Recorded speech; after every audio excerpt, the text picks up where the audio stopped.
r/AskReddit. Cops and other law enforcement people of Reddit, what were some cases you worked on that made you think even if for a moment that something supernatural or paranormal was going on? Former EMT/firefighter here. One night we got a call to do a wellness check on someone who dialed 911 but didn't respond to the operator. We pull up to the address and the house looks perfectly quaint and a little old lady greets us at the door. We asked her if she knew who placed the call but she told us that she lived alone since her husband died. We barely got back to the station before a call comes in again. Same address as before. So we drive back out, talk to the old lady again, then leave again. And just as we get back to the station, same call, same address, no response. We drive out there again, believing that the old lady must have been confused. But this time when we pulled into the driveway the old lady wasn't at the door to greet us. There was no reply at the door, but it was unlocked. We take a peek inside to find the old lady was on the floor and wasn't breathing. We rushed in to help and got her to hospital in stable condition. When she woke up in the ambulance she still claimed that she never called us, and that we arrived almost immediately after she had fallen. It was a 15-minute drive to her house from the station. Before she was admitted to the hospital she asked me and another EMT if we could bring her knitting needles and bag of clothes to her in the hospital. I offered to pick up her stuff because I had a friend who lived in that area and we were gonna hang out anyways. I pick up my friend and drive to the lady's house. I ran inside to grab the bag and knitting stuff while my buddy sat in the car.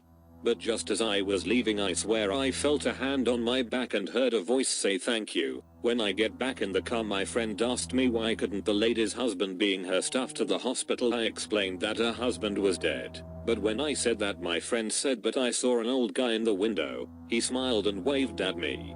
At first I refused to believe in anything supernatural, so I called the police and asked them to do a sweep of the house. I thought it was a squatter. Nothing was out of the ordinary, and no one was inside. I later brought my friend to visit the lady. He started describing the old dude who was in the window, but the old lady almost immediately started tearing up and said that's my Harold. Not law enforcement but am paramedic/fire. Late summer night responding to a call in a rural area.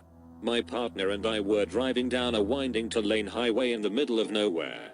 No light of any kind other than the headlights and moon. We're coming up on a sharp right turn when I see a man traveling across the grass from an area of brush. He's moving very quickly and smoothly as if hauling ass on a bicycle. No up and down motion like running. Obviously, I'm pretty confused about a hillbilly on a bike in the middle of the night but not surprised. He comes to a tree and stops. It's about this time we're driving by him. Look out window and see a man standing next to this tree with no bike or anything in sight.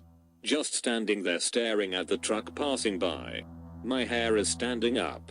We continue towards the call and I ask my partner if he had seen that guy. His response is, "Man, I thought I was crazy." Obligatory not my story, but when I read this I thought it was pretty messed up.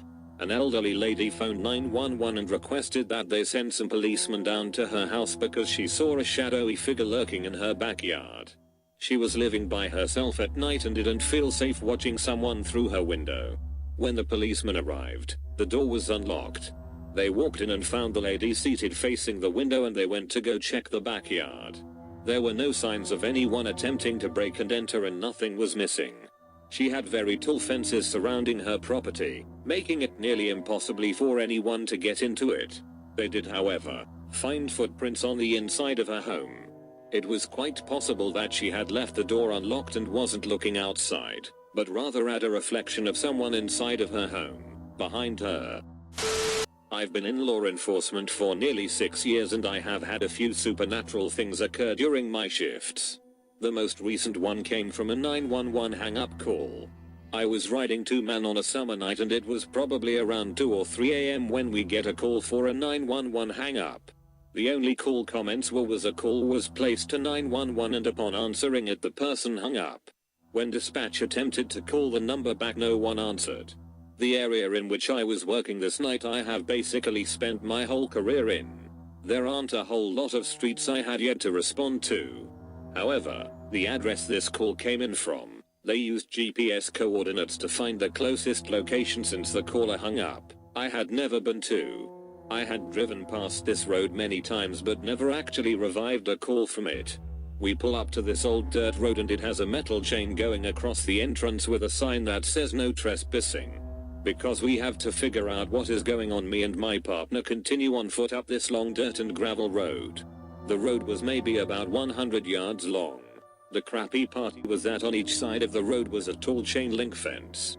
Why this was crappy was because now me and my partner were now walking down a fatal funnel. If there happened to be a guy waiting for us at the end of this road with, let's just say, an assault rifle, we would have no place to take cover. Thankfully this did not happen. We eventually reach the end of the road and there are 2 houses on each side. At first we believed one of these houses is where the 911 call had come from. As I am shining my flashlight at one of the houses, I see a figure move from inside. Instantly I'm like, oh crap, people actually live back here, as I thought for sure the houses were going to be vacant. Shortly after, a man and a woman walk outside and ask what is going on.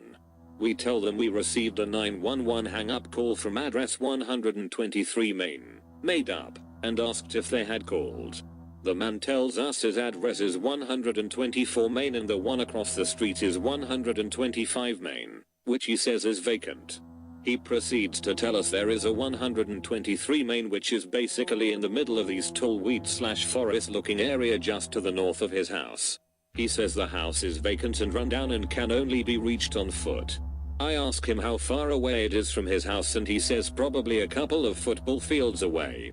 Now while all this walking and investigating was going on, we had received I think 2 more 911 hang-up calls. Same address. Same result. Before we made this trek out into the middle of the woods, we called for another car and eventually another 2-man unit responded. The 4 of us now wandered out into the woods, 2 of us with our assault rifles out, and followed a barely beaten path to where we assumed we would find a house. Fighting spider webs and low-hanging tree branches, we eventually reach our destination. I am terrible at describing things, but this house was straight out of any horror movie you wanna imagine. It was run down. Had a tree that had fallen through the middle and had now become incorporated with the house throughout the years. The house was nearly falling apart and was completely overgrown by greenery. Having come this far, we decide to continue on, even though we were pretty sure the house would be vacant. After fighting through some thick brush, we find our entrance. We each have to climb over some fallen brick walls and other wooden crap before we actually make entry. My biggest fear at this point is this stupid rotten house collapsing on itself and being trapped inside with no one being able to find us. We searched the entire house and like we thought no one inside. And when I say we searched the entire house, I mean the entire house. Nothing was left unchecked. Feeling satisfied, we all climb our way back out of the bullcrappery and start heading back towards where the 2 original houses were. As we walk back, dispatch radios us and tells us they received another 911 hang-up call coming from the same address. This time dispatch tells us they were able to make call back, and when the person answered they could hear what sounded like a child playing on the phone. The 4 of us looked at each other and decided we were done with this call.